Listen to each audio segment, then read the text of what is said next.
Hola queridos amigos, bienvenidos a Vladimir Laguna. Este es un programa para toda la familia.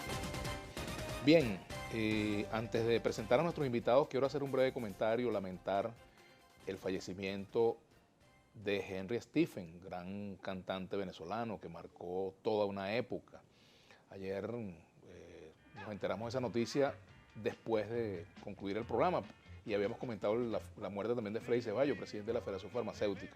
Así que bueno, hoy queremos recordar pues, a Henry Stephen, rendirle un breve homenaje pues, con alguna imagen de este gran cantante zuliano. Buenas tardes, queridos amigos. Bienvenidos a Vladimir Laguna. Hoy tenemos dos muchachitos aquí en el estudio, músicos que seguramente, bueno, ustedes cuando lo vayan conociendo en el futuro van a decir, ah, caramba, conocí a Henry Stephen y conocí a Ivo.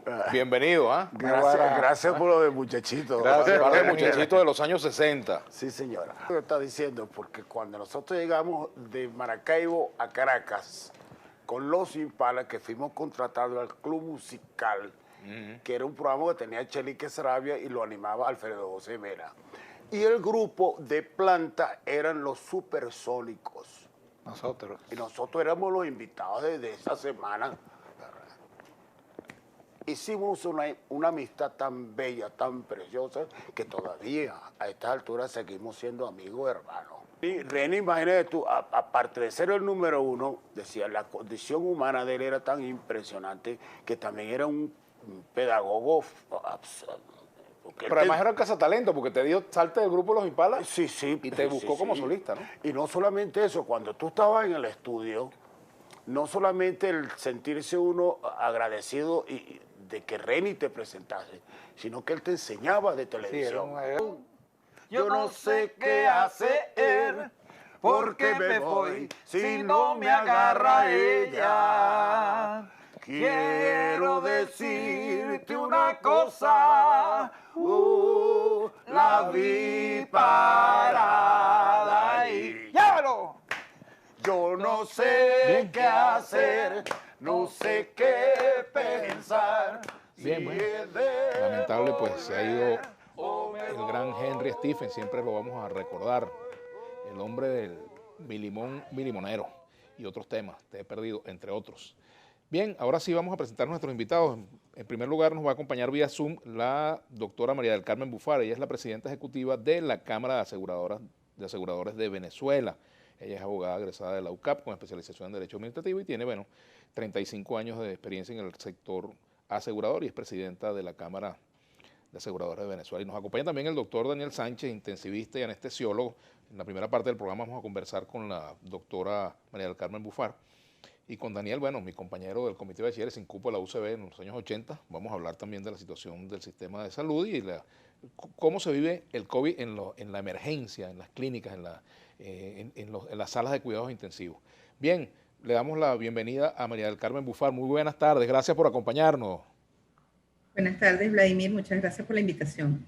Bueno, caramba, creo que hay un tema muy importante y es el de la cobertura de las pólizas de seguros en tiempos de pandemia, a sabiendas de que efectivamente no están cubiertas estas incidencias, ¿no?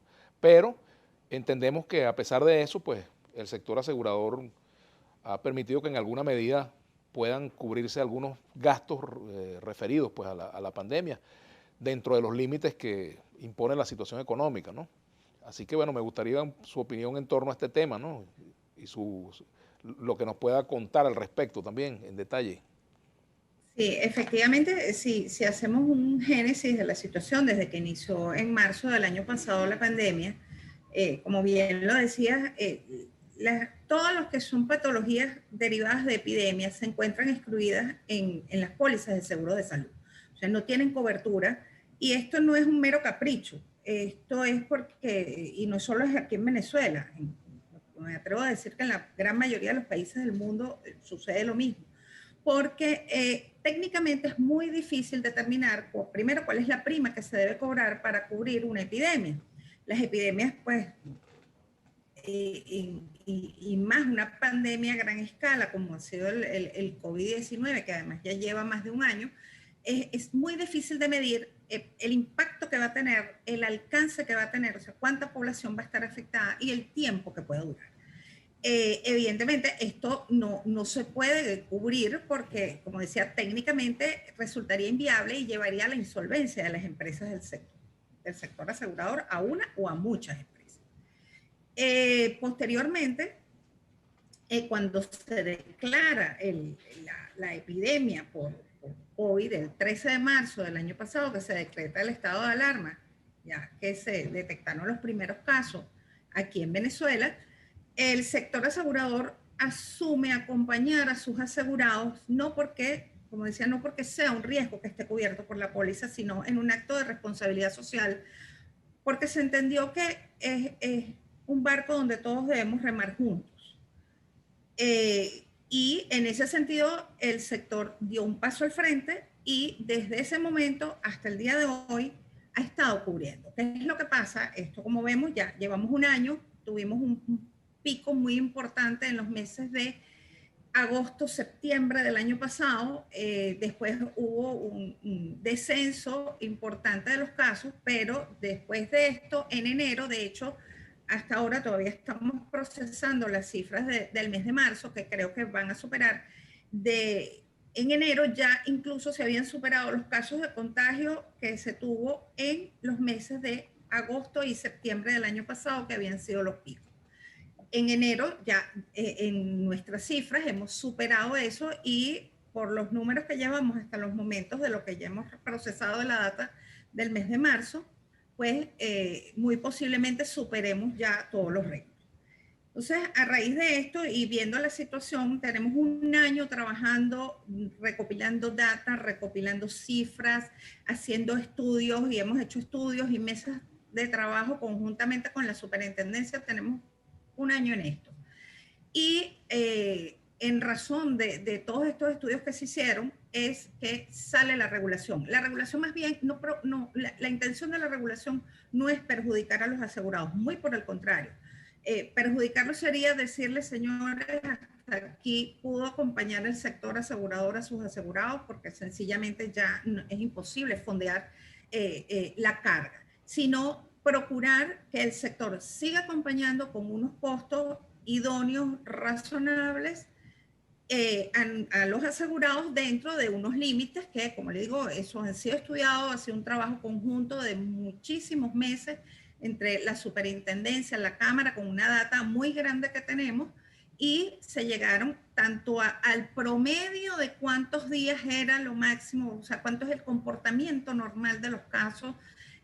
Incluso la curva de aprendizaje que hemos tenido durante este año ha sido bien importante, porque al principio de la pandemia teníamos casos que a veces la gente pasaba días hospitalizada y ni siquiera tenía una sintomatología, sencillamente porque había que esperar que llegara el resultado de las pruebas de PCR para saber si finalmente la persona tenía o no tenía el COVID. Ya muchas cosas han cambiado, muchas se han superado, ahora existen incluso modalidades como la hospitalización domiciliaria que ayudan además al descongestionamiento de los centros de salud, porque como sabemos, tanto los centros de salud públicos como los centros de salud privados se encuentran completamente abarrotados. Ya sus capacidades están al máximo. Yo repito una frase que creo que te comenté el día de ayer cuando me hiciste la entrevista en la radio. Si estuviéramos hablando en un argot de huracanes, diríamos que el sector asegurador está atravesando en un huracán categoría 5.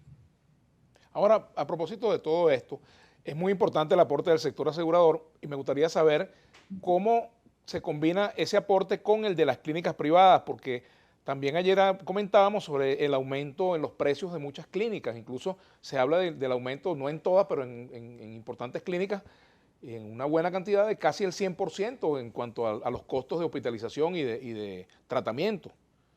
Sí. Bueno, a lo largo de todos estos meses han habido varios incrementos, pero teníamos una data. Perdóneme, muy doctora, reciente. Quiero interrumpirla, disculpe que la interrumpa, porque quiero comentar que también invitamos al presidente de la Asociación de Clínicas y declinó la invitación porque supuestamente tenía una reunión con la presidenta o con la Cámara Aseguradora, y bueno, el doctor Germán Cortés sigue la invitación abierta para que conversemos sobre estos temas. Pero continuemos, disculpe que la haya interrumpido, pero es importante precisar eso porque queremos dar las versiones distintas sobre esto.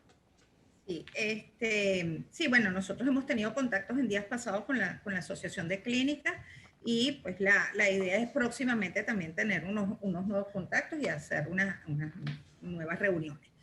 Pero sí tenemos de una data muy reciente que nos han compartido nuestras empresas afiliadas. Repito, no son todas las clínicas, pero sí algunas clínicas. Por lo menos en las 2 últimas semanas de marzo, solamente en 2 semanas, de una semana para otra, tenemos incrementos del 100% en los costos de atención médica considerados en dólares. Bueno, entonces, sí, nos alarma muchísimo esto y sencillamente no hay forma de fondear esos incrementos tan exorbitantes cuando tenemos cifras que hemos manejado y sabemos cuáles pueden ser unos montos adecuados. La idea no es perjudicar a nadie. En principio, en primer lugar, no se quiere perjudicar al asegurado porque es nuestra razón de ser. Y muy por el contrario, hemos demostrado durante un año estar acompañando a los asegurados aún sin que las empresas de seguro hayan cobrado prima para poder cubrir esos riesgos. Algún asegurado dirá, bueno, pero es que yo pagué mi póliza. Sí, usted paga una póliza, pero para darle cobertura a ciertos y determinados riesgos que aparecen específicamente detallados en el contrato. Pero si nos vamos a las exclusiones, también va a ver que específicamente están excluidas las epidemias. Entonces, el sector ha estado fondeando y hay empresas que incluso sus accionistas han tenido que aportar dinero para poder capitalizar porque ha sido a pulmón propio. No ha habido una prima que permita cubrir esas obligaciones para poder pagarle a los proveedores de servicio, en este caso los centros de salud privados. Tenemos que hacer una pausa. Quiero hacer una pausa, doctora, discúlpeme, y al regreso vamos a continuar conversando y bueno, vamos a pedirle también opinión al doctor Daniel Sánchez sobre este tema, porque él es, además él le corresponde estar, él es médico intensivista, anestesiólogo, y bueno, por supuesto que conoce también lo que esto implica. De lo que se trata no es tampoco hacer una callapa contra la clínica privada, ojo, no se trata de eso, que uno está pidiendo aquí que las clínicas trabajen a pérdida, simplemente establecer un mecanismo en el cual, bueno, entendamos el momento que se vive y verificar que los incrementos que se hagan tengan un mínimo de racionalidad. Vamos a la pausa, ya regresamos. Salud a la una es nuestra etiqueta para el día de hoy. Continuamos acá en Vladimir a la una, nos acompaña vía Zoom la doctora María del Carmen Bufar, ella es presidenta ejecutiva de la Cámara de Aseguradoras de Venezuela, y nos acompaña en el estudio el doctor Daniel Sánchez. Antes de continuar con la doctora Bufar, me gustaría una reflexión tuya sobre este asunto de las clínicas. Tú trabajas en medicina pública y también en la medicina privada, ¿no? Y bueno, sobre estos incrementos, yo sé que a veces los médicos como tal no tienen mucho que decir, pero conoces cómo es que funciona esto, ¿no? Sí, bueno, realmente a mí no me corresponde la compra de los insumos, sin embargo, fíjate bien, hay medicamentos muy específicos que se llama el tocilizumab, que es un anticitoquínico que se está usando en este momento. Esto es, fíjate bien, hay una parte de la reacción en el COVID donde hay una gran inflamación de los pulmones. Ajá. Eso lo llamamos la tormenta de citoquinas. Esa tormenta, este medicamento actúa a nivel de una citoquina que se llama la interleuquina 6, la interleuquina 8, ¿ok? Inhibiéndola y disminuyendo la inflamación. Este medicamento se tiene que poner en ese momento de la inflamación. Hay un momento específico donde se coloca este medicamento. Sin embargo, este medicamento, según me habían informado los proveedores de la clínica, ayer, por ejemplo, la semana pasada estaba costando $600, ¿ok? El medicamento. Pero ya esta semana aumentó a 2.000 y algo los dólares. O sea, los medicamentos semanalmente los aumenta y yo no sé si hay alguna regulación porque muchos de esos medicamentos lo traen importado y es el vendedor quien coloca el precio. Entonces, la clínica lo compra al precio porque lo necesita el paciente, porque de ese medicamento depende la vida del paciente. Hay una gran diferencia.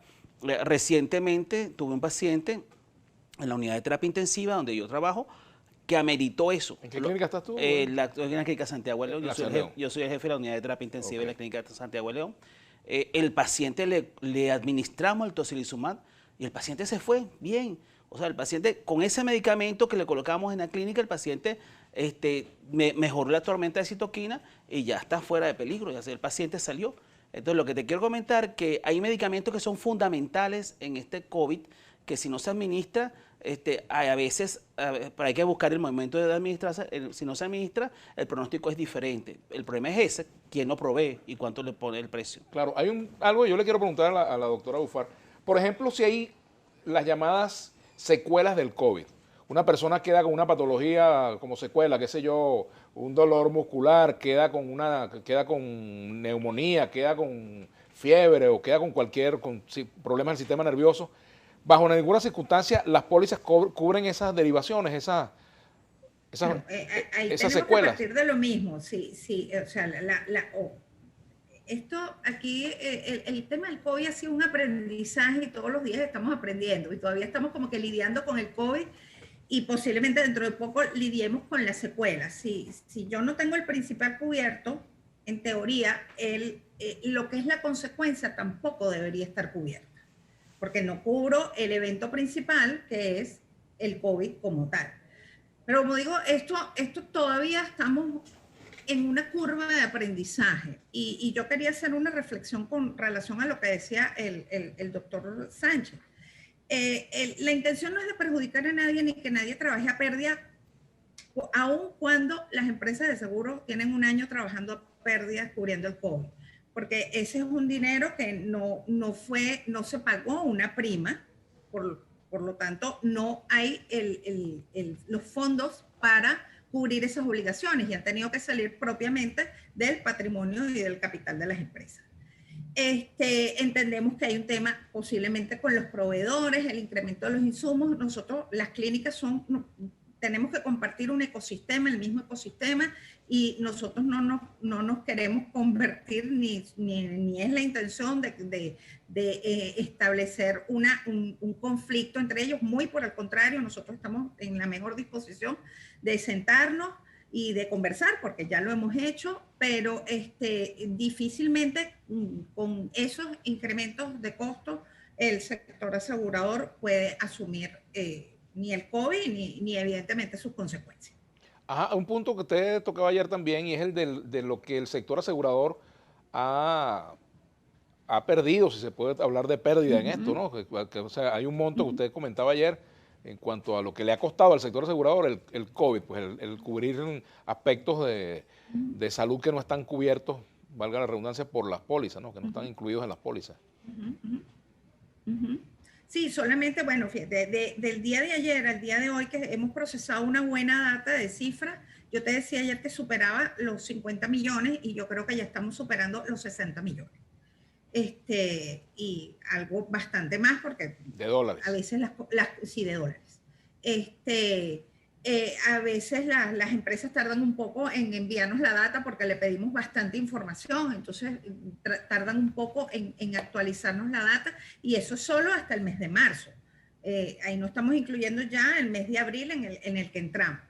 Eso puede estar representando, si nosotros tomamos lo que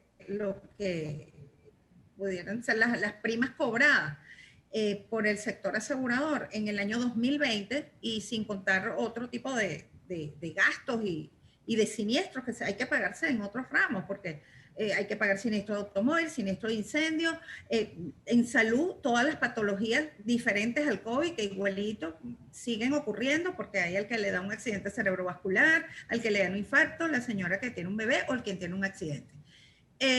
Pudiéramos al día de hoy, y esto sigue subiendo, estar hablando de un 20% solamente en COVID. Ya deberíamos estar en un número cercano al 20% de lo que representaron las primas cobradas. Además de eso, los gastos de las empresas aseguradoras que tuvieron desde el principio de la pandemia que hacer también importantes inversiones porque tenían que garantizar el servicio, en particular servicio de salud las 24 horas del día, sistemas de telecomunicaciones, de transporte para el personal. Todo eso ha venido afectando en una estructura de costos que no estaba contemplado el COVID ni sus consecuencias, ni este año que se ha estado fondeando y pagando a los prestadores de servicios de salud. Las clínicas pues han prestado sus servicios y las compañías han pagado, pero las compañías no han recibido ningún pago para poder cubrir esos riesgos. Los asegurados han pagado prima para cubrir otro tipo de riesgos, pero no específicamente un riesgo epidémico de la naturaleza que ha tenido el COVID, que puede ser alguien que le dé muy leve y afortunadamente la mayoría de las personas se recuperan, como puede ser casos pues graves, o como hemos visto, personas que han fallecido a consecuencia del COVID. En todo el mundo, las aseguradoras no cubren eventos como este. Esa es una cláusula de exclusión universal. Sí, eso es prácticamente estándar. Y además tenemos que hacer otra acotación. En la mayoría de los países es el sistema de salud público quien ha atendido todos los casos. O sea, por poner un ejemplo, España, que ha tenido récord de casos, todo ha ido para el sistema de salud público. No, el sistema, las empresas de seguros pueden haber pagado por otro tipo de seguros, de pólizas de vida y de otro tipo, pero no por salud. Países que conocemos que también dieron el frente y salieron, está Panamá, pero obviamente Panamá ya antes de la pandemia, además ya tenía el sector asegurador panameño unas condiciones económicas muchísimo mejores que las de Venezuela. Venezuela, el sector asegurador para el momento que se da esta pandemia, ya venía con una crisis económica, un sector asegurador completamente deprimido, donde había perdido ya prácticamente aproximadamente la mitad de la cartera, y donde el año 2019 también, bueno, el impacto con los apagones, está de más decir que a consecuencia de los apagones también el sector asegurador tuvo que afrontar muchísimos siniestros, tanto por el mismo hecho del apagón como por otras circunstancias pues, que se dieron posteriormente. Sabemos que en algunos sitios hubo saqueos y pues todo esto ha venido afectando de manera muy importante. Entonces, es la diferencia de un país como Panamá, donde las empresas pues, han también afrontado los casos de COVID, pero donde su sector asegurador estaba completamente fortalecido cuando inició toda esta pandemia. Aquí hay un tema que plantea Antonio Suárez, dice, la discusión en nuestro país no es por el mínimo porcentaje que puede ser asegurado, pasa por crear un sistema integral de salud contributivo y sustentable. El Estado invierte grandes sumas en pólizas que no le sirven ni al trabajador ni al jubilado. Eso no es seguridad social, es miseria, dice Antonio Suárez, dice Iberiva.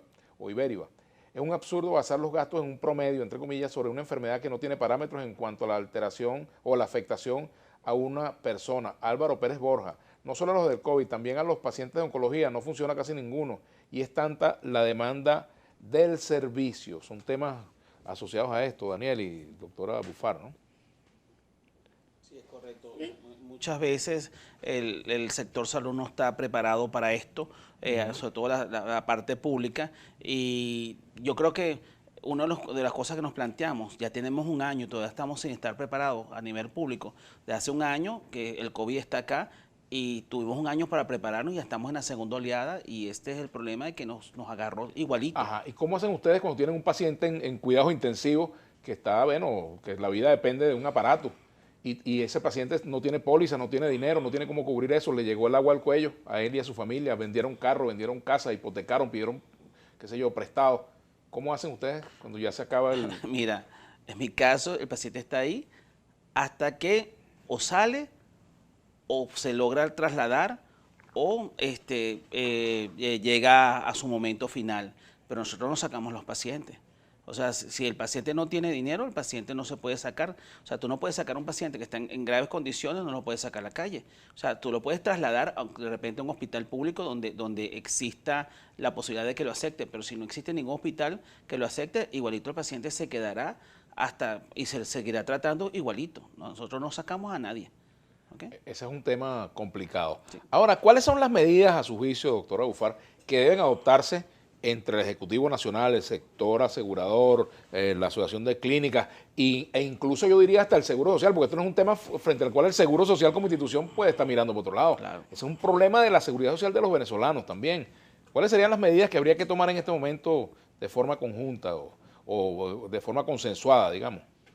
Sí, bueno, es difícil determinar porque primero hay que escuchar a cada una de las partes, creo que, como decía el doctor Sánchez, hay un tema con los proveedores, pues también hay que involucrarlos, en este caso también el Seguro Social. Es bien complejo en una situación de estas que todos queden conformes, ¿no? Siempre vamos a tener que poner un grado de sacrificio. El sector asegurador pues ha hecho un aporte de responsabilidad social durante todo el año. Quizás otros sectores también pues deban plegarse. Ayer, después en la entrevista en la radio, escuché que estaba el presidente de Fede Cámaras, sí, y decía en una frase bien importante que la pandemia no se podía convertir en el motivo del rédito para nadie. O sea, lo que tenemos es que buscar salir de esto. El tema de la vacunación es esencial. Hay que empujar sobre ese punto porque es una forma de que nosotros vamos a poder minimizar el daño que se está causando a la población, asegurada o no. La mayoría de la población no está asegurada. La mayoría de la población no tiene con qué costearse un gasto en una clínica. Entonces, creo que ese es un punto neurálgico que tenemos que abordar en cualquier mesa de trabajo, que es el tema vacunación, el aceleramiento del tema vacunación. Bueno, doctora Bufar, muchas gracias por acompañarnos este rato en Vladimir La Una. Vamos a seguir en contacto. Y bueno, vamos a hacer una pausa y al regreso vamos a entrar un poco sobre el tema de los cuidados intensivos en este momento, cómo están los cuidados intensivos, tanto en el sector privado como en el sector público, tu experiencia como intensivista, Daniel, y como anestesiólogo también, y como médico, pues egresado de nuestra Universidad Central de Venezuela, de la Escuela Vargas, ¿no? No, de la Raceti, perdón, de la Raceti. Lo que pasa es que estás en el Hospital Vargas, en la Raceti, estudiaste en la Raceti, estuvimos ahí en esos pasillos durante mucho tiempo. Bien, pero yo en comunicación social, pasillo de la UCB. Hacemos la pausa, ya venimos. Bien, seguimos acá en Vladimir La Una, ya conversamos un buen rato con la doctora María del Carmen Bufar, presidenta ejecutiva de la Cámara de Aseguradoras de Venezuela, y bueno, vamos a profundizar en algunos temas con Daniel Sánchez, médico intensivista, egresado de la UCB, además él es... eres parte de Médicos Unidos de Venezuela, ¿no? Sí, yo soy de la directiva, soy el director del capítulo de educación de Médicos Unidos de Venezuela. Ajá. La vacuna, es muy importante este punto. También es importante la situación que hay en los hospitales, en cuidados intensivos, en los hospitales públicos, cuidados intensivos en el sector privado, disponibilidad de camas para hospitalización en ambos sectores, en fin. Bueno, podemos hablar primero de la vacuna y después lo demás. Claro que sí. Primero que nada, la vacuna es muy importante.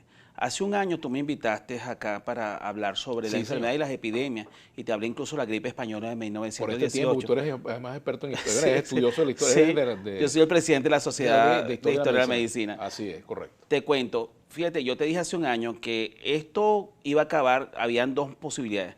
La primera, que se autolimitara el virus, cosa que no ha pasado, más bien el virus ha mutado.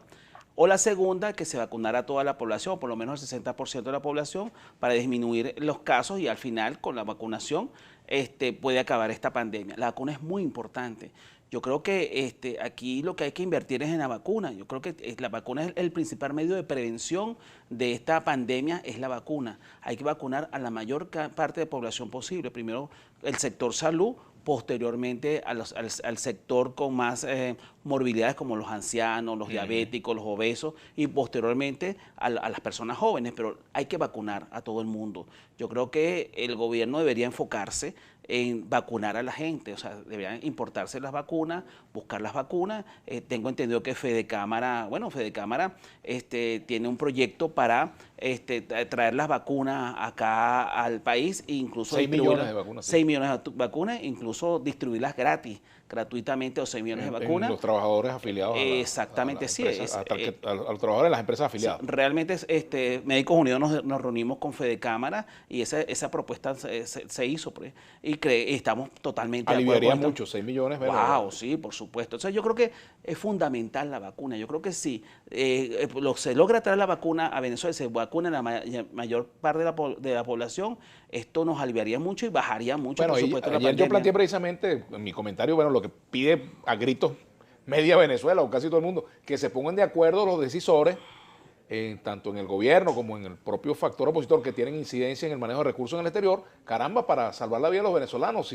Si ambos hablan en el interés del pueblo y dicen representar los intereses del pueblo, bueno, que se pongan de acuerdo, sería la mejor muestra de esa disposición, ¿verdad? Eso sería lo correcto, porque creo que no hay causa política que justifique que no se pongan de acuerdo en esos temas, en ese tema, pues. Yo creo que a quien le toque decidir, no sé si el gobierno o la oposición, pero a quien le toque decidir debe traer la vacuna para toda la población venezolana, porque la gente se está muriendo por esta enfermedad. Esta enfermedad es una enfermedad muy fuerte que afecta a gran parte de la población, sobre todo población sensible, como ancianos, hipertensos, obesos, diabéticos, y son los que llevan la peor parte. De verdad, la vacuna sería ideal.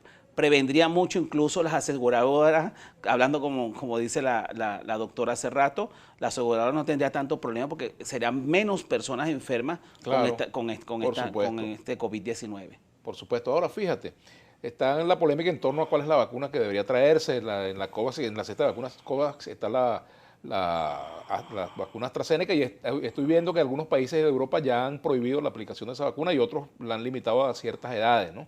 Entonces, bueno, está también el hecho de lo que puede ver la politización de este tema, por ejemplo, en cuanto a que en principio había sectores que estigmatizaban la vacuna rusa, pero resulta que algunos países la están... Mira, la vacuna rusa hasta ahora ha mostrado ser una de las mejores vacunas. Claro, de hecho, yo tengo la vacuna, yo tengo la Sputnik, porque yo en el Hospital Vargas... Te colocaron la Sputnik. En el Hospital Vargas me colocaron la Sputnik. La Sputnik tiene una cosa que se llama medicina basada en evidencia. La evidencia con la Sputnik es que el 96% cubre, ya después de las 3 semanas de la segunda dosis, ya las personas han hecho anticuerpos y se han inmunizado. Entonces, ¿Y cómo se explica el caso del presidente argentino? Bueno, el caso del que presidente le dio argentino... COVID después de tener las 2 dosis.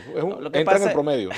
Bueno, mira, yo creo que él tenía una comorbilidad o probablemente él tendría, estaba pasando por una virosis en ese momento, y lo que hizo fue que la vacuna le exacerbó eso, pero esos son casos muy aislados, sumamente aislados. Realmente la vacuna, mira, a mí no me pasó absolutamente nada, solamente me dolió el brazo, lo único que me pasó. Pero tengo amigos que les dio fiebre, malestar, duran como 3 días, malas condiciones, como los niñitos cuando le colocan la vacuna cuando son pequeñitos. Pero Venezuela es un país de vacuna. Aquí las madres llevan a los hijos a vacunarse a la consulta del pediatra. O sea, nosotros tenemos la mentalidad de vacunarnos. Yo creo que la vacuna es algo fundamental para acabar con esta pandemia. Mira, aquí hay una pregunta que hace Aníbal Gómez, antes de entrar en el tema de terapia intensiva y de las salas de cuidado intensivo y la situación de los hospitales. Hay una persona que fue vacunada, luego cuando le tocaba la segunda dosis no la pudieron vacunar, pues tenía gripe en ese momento. ¿Qué procede en ese caso? Tiene que esperar que se le quite la gripe para vacunarse, porque tiene una virosis activa. ¿Qué es lo que pasa? Cuando tú tienes una virosis tienes la inmunidad deprimida, y esta vacuna puede ocasionar que se te exacerben los síntomas. Pero sí es cierto, es que hay que esperar que se le termine la gripe para tener colocarse la segunda dosis. Rubén Limas, el doctor Rubén Limas dice lo siguiente: de cada institución, además diputado de la Asamblea Nacional, de cada 10 instituciones de salud en el país, 9 son públicas y de ellas 80% están en estado deplorable. Si el sistema público funcionara correctamente, muy pocas personas irían al sector privado. Los hospitales del Seguro Social son los que están en peores condiciones. Bueno, eso realmente tengo información, aunque yo trabajo en el Hospital Vargas, pero en el sector de anestesiología, pero tengo información de, por ejemplo, el Hospital Domingo Luciani y hospitales como el Pérez Carreño, el mismo Hospital Vargas, que el asunto es que una terapia intensiva no es simplemente colocar oxígeno a un paciente. Una terapia intensiva es algo muy complejo. Yo soy un especialista en terapia intensiva.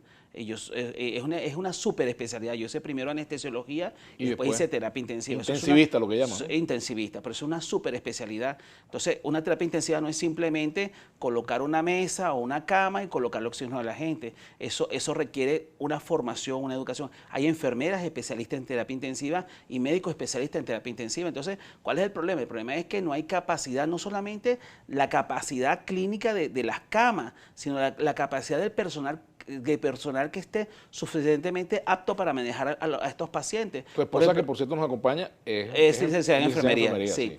Pero no es especialista en terapia intensiva. Sí, estuvo en el hospital en terapia intensiva. Lo que te quiero comentar es lo siguiente. Por ejemplo, la ventilación mecánica es un tratamiento. La ventilación mecánica no es colocarle un tubo a un paciente y ponerle un ventilador. Eso es como ponerle un antibiótico. La ventilación mecánica hace falta específicamente modos ventilatorios especiales para pacientes COVID. No cualquier ventilador se puede usar en COVID. Nosotros ventilamos con presión. La presión es algo para mantener los alveolos abiertos.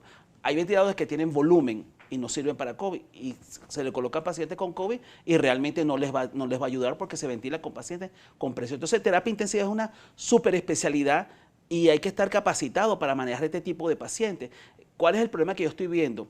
Que simplemente colocan una cama, colocan oxígeno, a veces un ventilador que ni siquiera es el adecuado y dicen que es una terapia intensiva. ¿Tienen alguna cifra, un porcentaje de cuántas personas que ingresan a terapia intensiva con COVID salen con vida de ahí o cuántas fallecen? Mira, lo que pasa es que depende del lugar. Por ejemplo, incluso en España hay hasta un 80% de mortalidad en la terapia intensiva. Lo que pasa es que depende en qué momento entraste a la terapia intensiva. Si tú dejas que avance muchísimo, si ya pasó la tormenta de citoquina, ya el pulmón, lo que llamamos pulmón blanco, o sea, que el pulmón ha hecho una neumonía a focos múltiples y ha tapado todos los alvéolos, que ya va a la parte de fibrosis pulmonar, es muy difícil que ese paciente salga. ¿Okay? Entonces, los pacientes, muchos salen cuando van a tiempo y nosotros podemos darle la ventilación no invasiva, que se llama BiPAP, que es colocarle una máscara, ventilación no invasiva, hacerle gases arteriales diarios, ver lo que se llaman los parámetros de inflamación, una cosa que se llama la ferritina, el dímero D, la procalcitonina, la proteína C, y ver cómo va la inflamación del paciente y colocarle, por supuesto, los medicamentos, como te dije, el Remdesivir o el Tocilizumab, que son los medicamentos que estamos utilizando en este momento, y depende, como te dije, en qué momento, porque si el paciente ya tiene 2 semanas, 3 semanas, por mucho Remdesivir que le coloca o Tocilizumab, no le va a hacer efecto porque ya pasó la tormenta de citoquina. Necesitamos, es el momento que está la tormenta de citoquina, porque realmente lo que destruye el pulmón es la inflamación de la persona. Por ejemplo, si tú te cortas, tú haces una cicatriz, ¿verdad? El virus lo que hace es inflamar el alvéolo y el mismo cuerpo cicatriza los alvéolos. Entonces, es la respuesta inflamatoria del mismo organismo en contra del virus lo que provoca la fibrosis pulmonar. Ajá, fíjate, por aquí hay preguntas también de la audiencia sobre este tema. Con respecto al porcentaje de las instituciones del sector público, las que son públicas, las que son privadas, preguntar al doctor Rubén Lima, y a mí me gustaría saber cómo estamos precisamente, cómo estamos en cuanto a disponibilidad y situación de las terapias intensivas en el sector público. El caso del Hospital Vargas, por ejemplo, llega un paciente... El Hospital Vargas está ahorita bastante colapsado. Realmente, mira, yo no estoy atendiendo pacientes de COVID allí, es un hospital que está atendiendo COVID, pero como te dije, yo no estoy en el área de COVID del hospital, yo estoy en áreas de anestesia. Pero te llega allí. Sí, pero sí, aparentemente esto, o sea, está colapsado, hay bastante, no se está aceptando muchos pacientes, me llaman amigos míos, llaman a la institución y no se están aceptando muchos pacientes en estos hospitales, tanto en el Vargas como el Llanito, porque están colapsados. Igual el hospital de Coche también es un hospital que tiene que hay muchísimos pacientes. El hospital de Coche sí está recibiendo bastantes pacientes. Y que han hecho una remodelación. Sí, correcto, está recién remodelado, hay ventiladores. De hecho, hace poco me recibieron un paciente, hablé con la directora y amablemente recibí un paciente. ¿Y del poliedro sabes algo? Mira, aunque tengo que hacer la pausa, vamos a hacer la pausa y ya volvemos. ¿Cómo no? Vamos a saludar a la señora Providencia de Poleo. Ella es la madre de nuestra colega Yosmar Poleo, además ella está en Juan Griego, en la isla de Margarita. Mucho cariño, mija querida. Vamos a la pausa, ya venimos. Bueno, continuamos acá en Vladimir Laguna. Me dice EAN 26, EAN F26. ¿Cuándo entrevista al presidente de CanTV para respuesta al país correspondiente? Bueno, continuamos acá en Vladimir Laguna. Me dice EAN 26, EAN F26. ¿Cuándo entrevista al presidente de CanTV para respuesta al país con respecto al servicio y denuncias ante las compañías? Ser vacunado, ¿ok? La idea, o sea, la persona asmática o alérgica es alérgica a algún tipo de alergeno. La vacuna lo que hace es que te crea inmunidad en contra del COVID. O sea, si ya se puso la vacuna contra la hepatitis, se puso contra la lichina o las vacunas cuando fue pequeña, pues esta es una vacuna igualita que todas esas. Taimarian, @Taimarian, saludos. Explique bien la diferencia entre vacunas. Es importante saber eso. Se puede decir que las diferentes vacunas tienen contraindicaciones en patologías de base. Y por aquí Francisco José Valle Gómez, para que complementes las preguntas, respondas en una, estas dos. Saludos, Vladimir. Si una persona se ha colocado recientemente la vacuna influenza o antigripal y la neumococo, ¿qué protegido está ese paciente? Lo que pasa es que la influencia en neumococos son cepas diferentes. O sea, neumococo es una bacteria que son diplococos y la influencia es el H1N1, es un virus. Entonces, realmente son dos cosas distintas. La vacuna del COVID-19 es un coronavirus, que es otro tipo de virus. Entonces, realmente tiene que colocarse la del virus. No está protegido contra coronavirus por colocarse influencia o la de neumococo.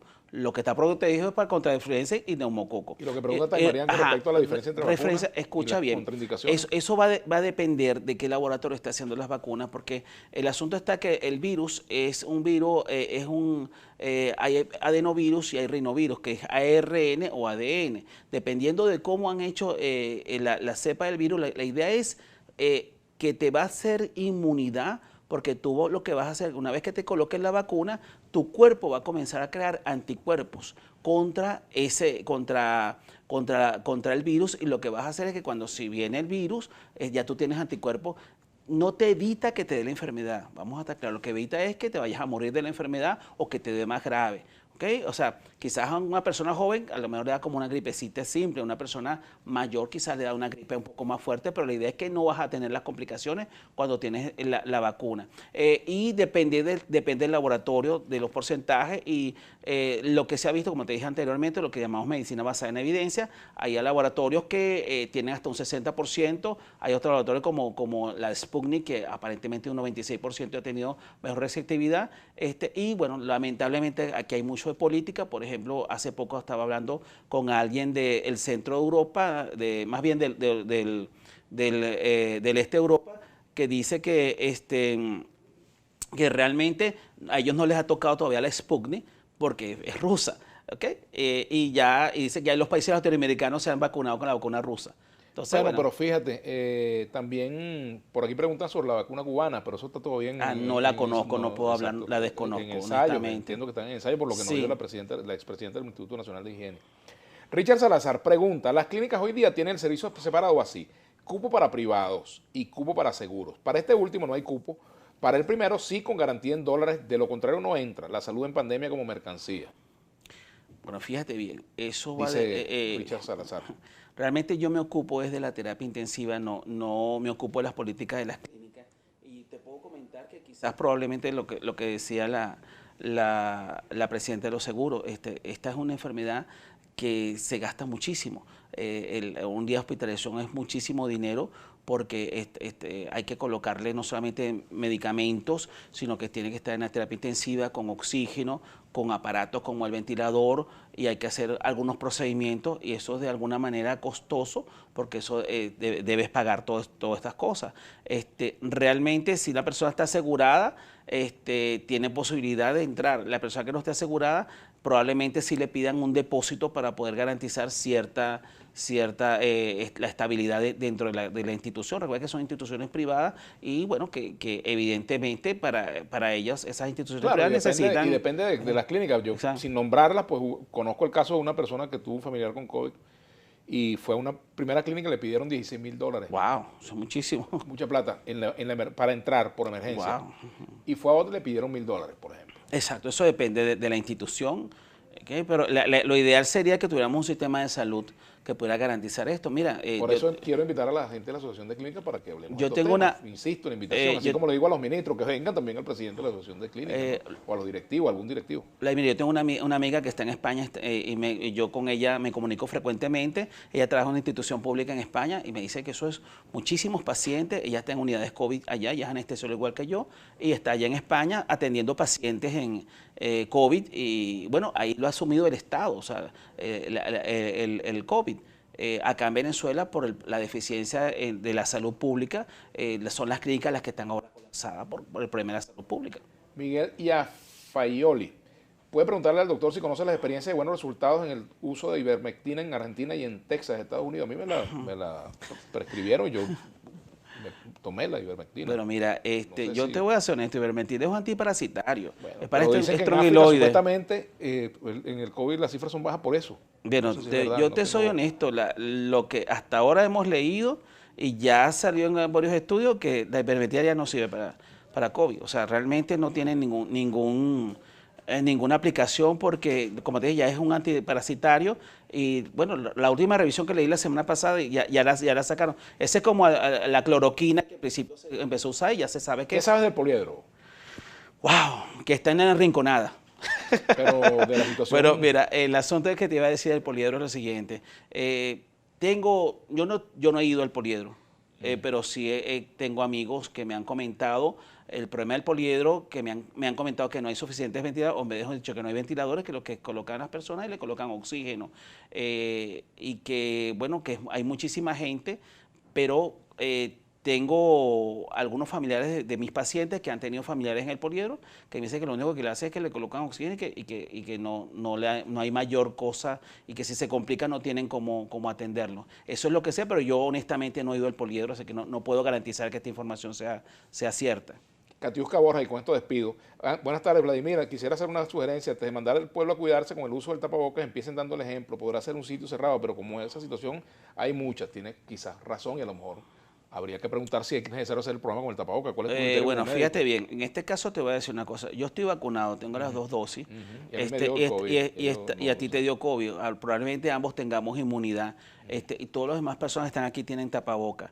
Y nosotros tenemos un distanciamiento social entre tú y yo, hay más de 2 metros. Entonces, realmente la única transmisión es a través de las goticas de saliva y no creo que lleguen hasta allá. Y de todos modos, yo estoy vacunado y ya tú te dio COVID. Así que en este caso nosotros no... no... el programa me pongo mi tapabocas y Yo tengo mi tapabocas ahí también. Mi mascarilla, ¿no? Que son mascarillas que las caretas, las máscaras que las tapabocas.